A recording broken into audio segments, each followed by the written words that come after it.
Bonjour, bonjour à tous. Vous connaissez ce monsieur? Vous avez tous entendu la lettre, les voisines, etc. Depuis de nombreuses années maintenant. Alors avec Renan, on se connaît depuis pas mal de temps. Hein, Je me demandais depuis combien d'années ça ça fait 12 ans déjà. 12 ans. 12 ans de vie commune, c'est dingue. Hein, enfin presque. C'est ça. Sans voilà, donc chamaillerie. Renan est le parrain de l'association, le premier parrain historique de l'association. C'est pas une mafia DFD pourtant, mais on a deux parrains. Le premier, vous l'avez entendu ce matin, c'est Pierre Lemaître. Et donc voilà Renan Luce, donc en chair et en os, qui est venu nous dire un petit mot. Tout à l'heure, on va passer, pour ceux qui ne l'ont pas vu, notre film Dyspraxie, le parcours du combattant. On en dira un petit mot de ce film. Bien sûr. Ou pour tout dire, le plus simple pour moi, c'était de trouver le titre. Mais sinon, c'était une belle aventure. On en dira un petit mot. Mais déjà, est-ce que tu peux dire pourquoi tu t'es engagé avec DFD? Eh bien, quand on s'est rencontrés il y a donc 12 ans, c'était sur un concert où tu es venu un peu me parler de la dyspraxie. Et la première réaction que j'ai eue, c'est de me dire que je n'en avais jamais entendu parler, malgré le nombre de personnes qui ont ce trouble. Donc c'est le premier étonnement que j'ai eu de me dire, ok, il existe donc un trouble qui est suffisamment ignoré pour que des familles soient laissées seules et des enfants dans leur parcours scolaire et puis des jeunes adultes dans leur accès à l'emploi se retrouvent comme ça seuls. Ça m'a touché parce que ça m'a aussi rappelé des souvenirs de mon enfance. Moi, j'ai une sœur qui a des handicaps qui sont pas la dyspraxie, mais qui elle aussi a vécu ce parcours du combattant scolaire. J'ai plein de souvenirs de ma mère qui passait des heures et des heures après l'école à soutenir ma sœur, à faire en sorte qu'elle puisse s'accrocher et parfois sans la compréhension du système scolaire. Elle se retrouvait aussi seule. Elle était elle-même enseignante et de découragement, elle en a arrêté de travailler parce qu'elle était un peu dégoûtée en fait par l'accueil qui était fait à ma sœur. Donc voilà, je pense que ça m'a rappelé ces moments-là et j'étais heureux de pouvoir apporter mon soutien à l'association. Tu peux nous dire quelques mots en quoi consiste ton parrainage, outre le fait d'être là aujourd'hui? Eh ben, non, mais il est assez simple. C'est un parrainage, on va dire, de soutien d'abord amical, de présence auprès de... Voilà, souvent, ce sont les enfants avec qui j'ai des rapports, que ce soit sur les concerts, parce que sur beaucoup de concerts, depuis donc, un petit paquet d'années maintenant, on monte un stand d'information autour de la dyspraxie. Je vois là quelques bénévoles qui sont là souvent sur les concerts et que j'ai appris aussi à connaître, et leurs enfants. Donc, je crois que Véronique, tu vas l'emmener dans le tourbus la prochaine fois. Oui, Véronique, elle est là sur beaucoup de concerts avec son fils. C'est très mignon et à la fois ça permet évidemment cette information-là et aussi de la discussion toute simple et amicale et un soutien qui parfois j'ai l'impression il est important quand des familles se sentent un peu perdues dans ce parcours-là. Donc on va regarder le film tout à l'heure. Est-ce que, avec du recul, est-ce qu'il y a quelque chose, un élément particulier du film qui ressort pour toi ou pas spécialement? Enfin, il y en a plein. Hein. Je crois que chaque personne, parce que l'idée de ce film, donc, c'était donc de faire un petit road trip comme ça. Bon, étant breton, on a choisi plutôt le Grand Ouest, donc on est parti vers là-bas, rencontrer différents d'enfants à jeunes adultes. D'un enfant en primaire à un jeune adulte qui commençait sa vie professionnelle, et donc de comprendre un peu quelles étaient les étapes à la fois compliquées et puis aussi les succès et les aménagements qui ont amené certains enfants à finalement réussir à s'intégrer. Et ce qui était touchant, c'était de voir chez les jeunes enfants la passion qu'ils mettent et l'envie qu'ils ont de s'intégrer, de vivre au mieux leur parcours scolaire. Ce qui était très émouvant, c'était de voir à quel point les parents tiennent à bout de bras aussi accompagnent comme ça à bout de bras avec beaucoup de courage et de beaux sentiments et d'envie de soutenir leurs enfants. C'est de voir ce jeune adulte qui commençait à avoir son premier appartement et qui était fier de gagner son autonomie. Il y a eu plein de rencontres, mais vous pourrez les voir de vous-même. Merci Renan. Merci infiniment. Merci à tous. Bon après-midi. Dyspraxie, le parcours du combattant. C'est parti. Ce n'est pas tous les jours qu'on apprend un mot nouveau. Dyspraxie. Je n'en avais jamais entendu parler. Pourtant, c'est un trouble qui touche 3 à 6% de la population et qui affecte l'apprentissage des gestes. Me voilà donc sur les routes à la rencontre de personnes concernées par la dyspraxie. Moi, je trouve que c'est un combattant. Et ça, je l'ai beaucoup entendu. Le parcours du combattant. J'aime pas être comme je suis, j'aurais préféré être normal comme tout le monde. Celui qu'ils doivent traverser pour que la dyspraxie ne leur ferme pas les portes de l'apprentissage et de l'indépendance. J'étais en milieu extrême pendant des années.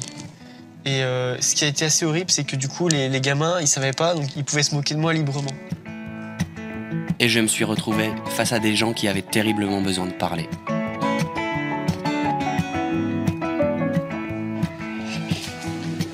Le gâteau partagé en 3 morceaux fait autant d'heureux. Le gâteau partagé c'est E accent aigu. Pourquoi? Parce qu'on peut dire le gâteau pris ou le gâteau fait. Très bien. Y a-t-il des questions sur accent aigu ER? La dyspraxie, c'est un trouble du développement des gestes chez l'enfant. Il ne s'agit pas de trouble du développement moteur. C'est-à-dire que c'est un trouble, on appelle cognitif. Ça veut dire qu'en fait, c'est la pensée qui régit le geste qui ne se développe pas convenablement chez les enfants. Donc ça va toujours être pour lui plus lent, plus pénible, plus fatigant. Donc il faut bien sûr constater ces symptômes. L'enfant est très lent, il écrit mal, il est très malhabile dans la vie quotidienne. Mais ces symptômes ne constituent pas le diagnostic. Ils peuvent ressortir de plein de sortes de diagnostics différents. Donc c'est important de trouver quand même les bonnes équipes, les bons réseaux via les centres référents ou via les réseaux de proximité que connaissent souvent les associations, de faire un diagnostic fiable pour ensuite pouvoir engager l'enfant et sa famille dans les bonnes actions qui réellement seront efficaces. Et parmi elles, l'AVS, auxiliaire de vie scolaire. Comme ici Abdel, qui assiste Abdelaziz, 9 ans et demi, en CM1. Un auxiliaire de vie scolaire, c'est une personne qui dépend de l'éducation nationale et qui vient dans la classe auprès d'un ou plusieurs enfants. Il est là pour aider l'enfant dans ses apprentissages. Salut, je m'appelle Renan, enchanté. Abdel. Je suis en éducation depuis le 16 décembre. Ça va, ça se passe bien? Impeccable, pas de soucis. Vous entendez bien tous les deux? Oui. T'as toujours eu un AVS avec toi? Depuis 4 ans. Ah d'accord. 4 ans. Ok. Et ça va, tu t'es habitué au fait d'avoir quelqu'un à côté de toi? C'est pas un truc qui ça te gêne pas, ça? Non. Non, au contraire. Ça m'aide. Et alors, je viens moi jeter un petit coup d'œil. Je vous en prie, Que je vois un peu si c'est sérieux et tout ça, là. Et ça, par exemple, pour les maths, c'est toi qui l'as dicté à ton AVS? C'est lui qui l'écrit, c'est ça? Ok. Évidemment, l'implication de l'enseignant est primordiale pour que tout se passe bien. On mène notre petite vie tous les deux. C'est-à-dire qu'il sait ce que j'attends, il sait comment je fonctionne. S'il a besoin de moi, il m'appelle et je viens. La présence de l'AVS, ça m'aide par rapport aux autres. C'est-à-dire que je suis beaucoup plus disponible pour les autres. Oui, c'est ça. Et je suis pas à 100% avec lui. Bien sûr. Et lui, il avance beaucoup plus vite avec un adulte pour lui tout seul qu'une maîtresse pour tous les élèves et plus lui. On se rend compte que la dyspraxie est vraiment quelque chose d'handicapant à l'école. Où là, notre mission, c'est d'insister pour que les enseignants soient formés à ces troubles spécifiques des apprentissages, tant au niveau de la formation initiale que de la formation continue. On ne demande pas aux enseignants d'être de vrais spécialistes de la dyspraxie, parce qu'ils ne peuvent pas être spécialistes de tous les handicaps, mais qu'ils aient une connaissance à minima. Du coup, on peut ouvrir... Une autre action efficace pour aider Abdelaziz, je la découvre auprès de Mélanie, ergothérapeute, qui l'aide à développer des techniques pour surmonter ses difficultés. De côté, voilà. Donc Abdelaziz en fait n'a pas d'écriture manuelle, enfin si, il peut écrire quelques mots, mais c'est très très coûteux puisque c'est pas automatisé. Donc du coup il utilise son ordinateur pour la plupart de ses cours. Donc on apprend un clavier caché. Donc en fait Abdelaziz a des difficultés au niveau visuo-spatial, donc il a des difficultés à repérer les lettres et puis surtout à passer d'un plan à un autre, c'est-à-dire regarder son ordinateur, repasser sur le clavier, repasser sur l'ordinateur. Donc du coup, pour qu'il puisse être plus efficace, on apprend en fait le clavier par cœur. Voilà, on a des petits jeux comme ça où on s'exerce à taper. Avant qu'ils arrivent en bas, il faut avoir réussi à tout taper, c'est ça? Voilà, exactement. Vous l'essayez? Non Non, c'est pas la logique, je sais plus où c'est. Non, je sais pas. Bah non, j'en sais rien, moi. Ah bah voilà. Allez, où? On y va. Ouais, dis donc. Youssouf, tu attends.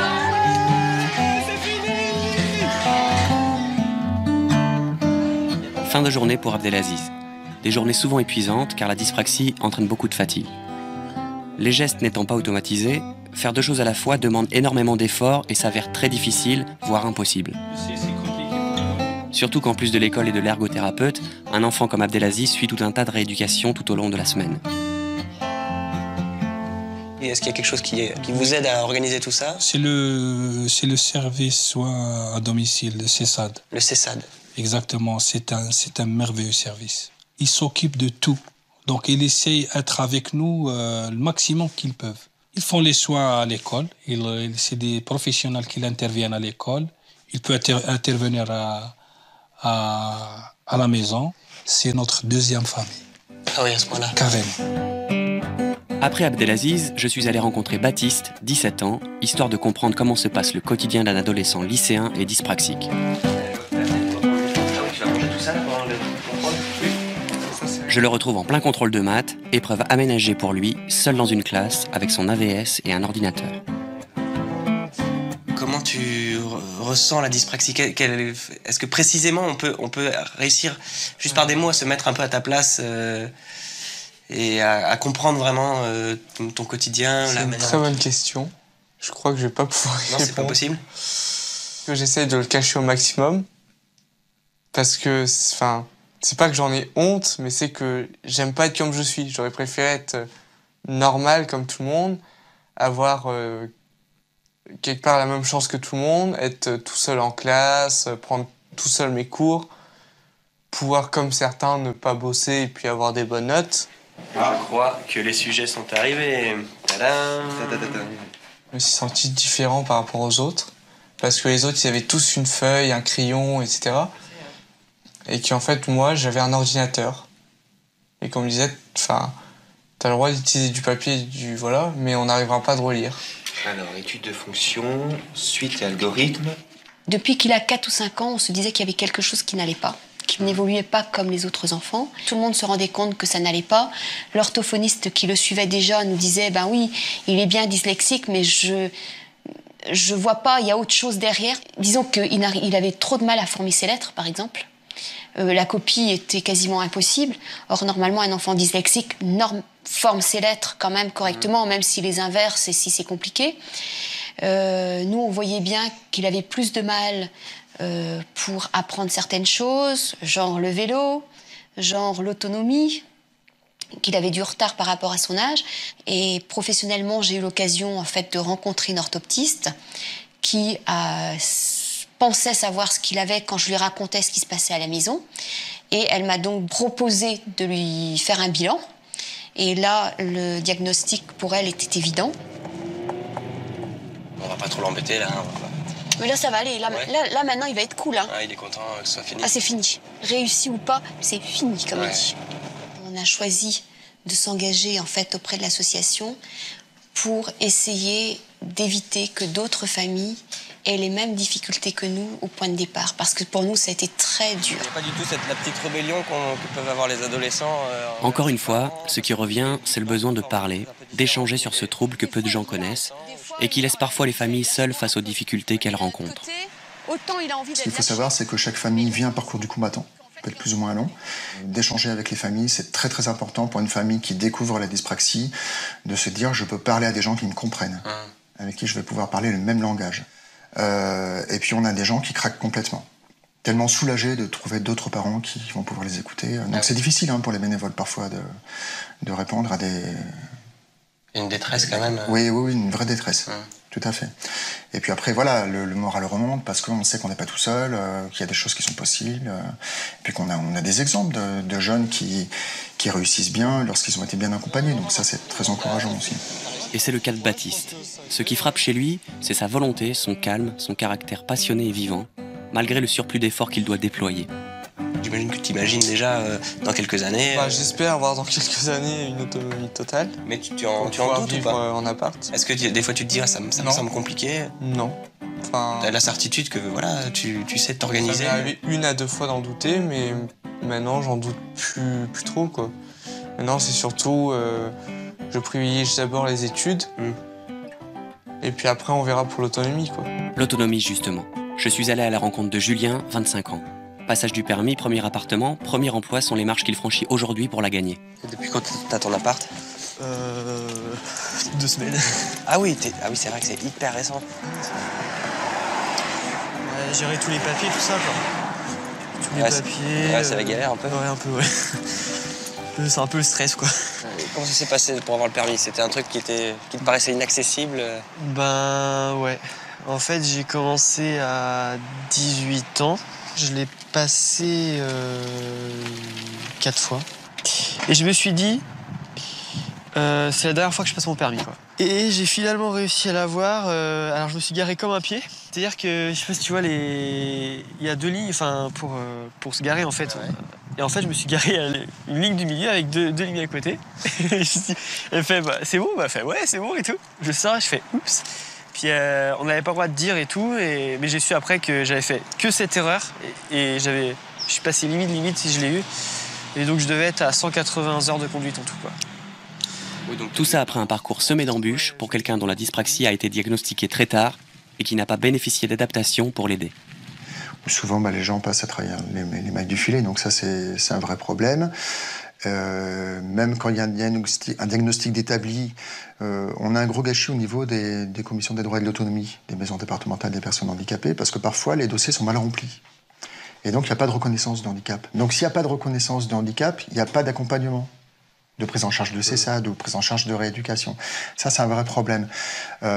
Parfois, c'est des choses toutes simples. Un médecin généraliste qui va noter dyspraxie sur la partie médicale du dossier, ça a peu de chances d'aboutir, parce que la dyspraxie, ça veut dire beaucoup de choses. Par contre, si le médecin détaille les difficultés de la vie quotidienne, pas seulement de l'école, mais de la vie quotidienne, l'enfant qui a du mal à se brosser les dents, qui n'arrive pas à couper sa viande, qui a besoin d'aide pour s'habiller, pour la toilette, etc., là, on est vraiment dans le handicap, dans la situation du handicap. Et à ce moment-là, on pourra obtenir une aide. Donc ça pose la question de la formation des médecins aussi. J'étais très jeune à l'époque quand on y a pensé, et en fait, au niveau du bilan, c'était pas ça. Et comme je compensais bien, je suis passé un peu entre les mailles, quoi. Même si il se posait quand même la question à l'époque. Et bon, on en a parlé, et puis c'est passé à la trappe, quoi. Si on dit que c'est un handicap, que c'est un trouble neurodéveloppemental, c'est bien du domaine de la médecine. Et si les médecins ne sont pas au clair avec ça, on se demande comment les autres pourraient l'être. C'est important pour les familles et pour les rééducateurs de savoir à qui s'adresser pour avoir des personnes capables de faire la synthèse de toutes les difficultés que rencontre l'enfant, aussi bien à l'école que dans sa vie quotidienne, que dans ses loisirs, que dans la formation de sa personnalité, le développement de sa personnalité, et tout ça dans la durée. Pour avoir un petit peu rencontré d'autres dyspraxiques, mais plus jeunes, qui sont encore dans le système scolaire, je vois que ce qui les sauve d'une certaine manière, c'est que ce soit les parents ou à l'école, les documents sont adaptés, enfin tout ça, tu l'as pas eu alors du coup? Je dirais que j'étais en milieu extrême pendant des années. Et ce qui a été assez horrible, c'est que du coup, les gamins, ils savaient pas, donc ils pouvaient se moquer de moi librement. Enfin, je sais pas comment expliquer ça, mais personne, puis on mettait ça sur le compte de la paresse. Pas vraiment, parce que moi, le truc, c'est qu'en fait, ça s'est pas vu parce que j'ai bossé comme un taré et que du coup, je me plantais pas tellement. Et du coup, j'avais pas de copains parce que tous les week-ends, j'arrivais et je bossais, quoi. Et ce qui m'a marqué chez Julien, c'est sa rage. Celle dans laquelle il a dû puiser pour en faire plus que les autres et se réaliser comme il l'entend. Je veux dire, on a tous des difficultés et tous des endroits où on est fort.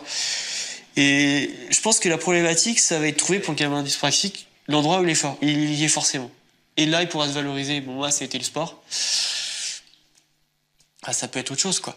Et quand je dis sport, au début, j'avais un peu de mal. Au triathlon, il y a des transitions, des choses comme ça. Mais bon, je sais que ça m'est arrivé de sortir premier de l'eau en triathlon. Premier de l'eau, de la course, c'est vachement valorisant. Je pense qu'avec tout ce qu'il a mis en place, pour moi, il arrivera. Il faudra peut-être de l'aide au point de départ pour le lancer. Mais après, à mon avis, il arrivera en se servant justement de ses points forts. Et là, actuellement, depuis le mois de septembre, il a la chance d'être accompagné par une association en fait régionale, Osons l'égalité, qui aide les jeunes en fait à s'orienter et à entrer dans la vie professionnelle. Et au vu du travail qu'ils font, moi, je dois dire que c'est beaucoup moins angoissant maintenant pour nous. D'accord. de ce bout de route-là. Vous souhaitez quoi pour lui? Pour plus tard, vous rêvez de quoi pour lui? Pour lui, Viens là. Je rêve qu'il sera un bon médecin. Hein? Malgré qu'il aime beaucoup le foot, il est attaché beaucoup aux grands joueurs comme Messi, Ronaldo. Hein? Mais... médecin dans une équipe de foot? Le médecin de l'équipe. Hop, faire un pchit, hop, une petite claque sur les cuisses et c'est reparti. Et on va dribbler. Le besoin de parler. Tous ceux que j'ai rencontrés pendant ce voyage, parents, enfants, médecins, bénévoles, ont témoigné de ce besoin de partager le sentiment de solitude face à la dyspraxie, pour que vivre avec ce trouble ne soit plus un parcours du combattant.